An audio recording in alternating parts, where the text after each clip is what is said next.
കഴിഞ്ഞ ദിവസം ഏറ്റവും കൂടുതൽ ചർച്ചയായ ഒന്നായിരുന്നു ഗായകനും Bigg Boss Malayalam season 7 fourth റണ്ണറപ്പുമായ അക്ബർ ഖാനെതിരെയുണ്ടായ ഡേറ്റിംഗ് ആപ്പ് വിവാദം. വിവാഹിതനായ അക്ബർ ട്വിറ്റർ എന്ന ഡേറ്റിംഗ് ആപ്പ് അക്കൗണ്ട് വഴി പെൺകുട്ടികളുമായി ചാറ്റ് ചെയ്തതിന്റെ സ്ക്രീൻഷോട്ടുകൾ കഴിഞ്ഞ ദിവസം പുറത്തുവന്നിരുന്നു.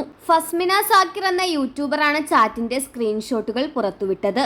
പെൺകുട്ടിക്ക് അക്ബർ ഫോൺ നമ്പർ കൈമാറിയതിന്റെ സ്ക്രീൻഷോട്ടും ഫസ്മിന സ്വന്തം യൂട്യൂബ് ചാനലിൽ പങ്കുവച്ചിരുന്നു. വിവാഹിതനായ വ്യക്തി ഡേറ്റിംഗ് ആപ്പിൽ അക്കൗണ്ട് തുറന്നതിനെ വിമർശിച്ചായിരുന്നു ഫസ്മിനയുടെ വീഡിയോ. ഈ വിഷയം സോഷ്യൽ മീഡിയയിൽ ചർച്ചയായെങ്കിലും അക്ബർ വിദേശയാത്രയിലായിരുന്നതിനാൽ പ്രതികരിച്ചിരുന്നില്ല. ഇപ്പോഴിതാ ഈ വിഷയത്തിൽ പ്രതികരിച്ചെത്തിയിരിക്കുകയാണ് അക്ബർ ഖാൻ.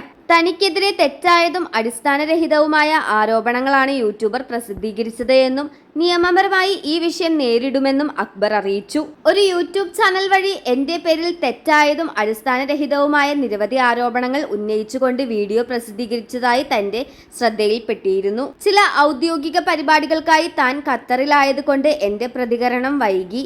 ഞാൻ ഈ വിഷയത്തിൽ ഫസ്മിന സാഗിർക്കെതിരെ നിയമ നടപടികൾ ആരംഭിക്കാൻ തീരുമാനിച്ചിരിക്കുന്നു. സോഷ്യൽ മീഡിയയിൽ വന്ന് എന്റെ കാര്യത്തിൽ ഇടപെടാൻ അവൾ ആരാണ്? സത്യാവസ്ഥ തെളിയിക്കപ്പെടുമെന്നും നിയമവ്യവസ്ഥ ഈ വിഷയത്തിൽ അനുയോജ്യമായ വിധി നിർണയം നടത്തുമെന്നും അക്ബർ കുറിച്ചു. അക്ബറിന്റെ വിശദീകരണം പുറത്തു വന്നതോടുകൂടി അനുകൂലിച്ചും പ്രതികൂലിച്ചും ആളുകളെത്തി.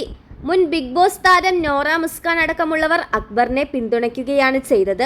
അക്ബർ നമ്പർ നൽകിയിട്ടുണ്ടെങ്കിൽ നമ്പർ പങ്കിടണോ വേണ്ടയോ എന്ന് പൂർണ്ണമായും അയാളുടെ വ്യക്തിപരമായ ഇഷ്ടമാണ്. വിവാഹശേഷം പെൺസുഹൃത്തുക്കൾ ഉണ്ടാകുന്നത് വളരെ സാധാരണമാണ്. ഒരാളുടെ സ്വകാര്യ ഇടത്തിൽ കൈകടത്തേണ്ട ആവശ്യമില്ല. ചിലർ മറ്റുള്ളവരുടെ ജീവിതം മോശാഭിപ്രായങ്ങൾക്കും പ്രശസ്തിക്കും വേണ്ടി അപകീർത്തിപ്പെടുത്താൻ ശ്രമിക്കുന്നു എന്നാണ് അക്ബറിനെ കുറിച്ച് നോറ മുസ്കാൻ കുറിച്ചത്.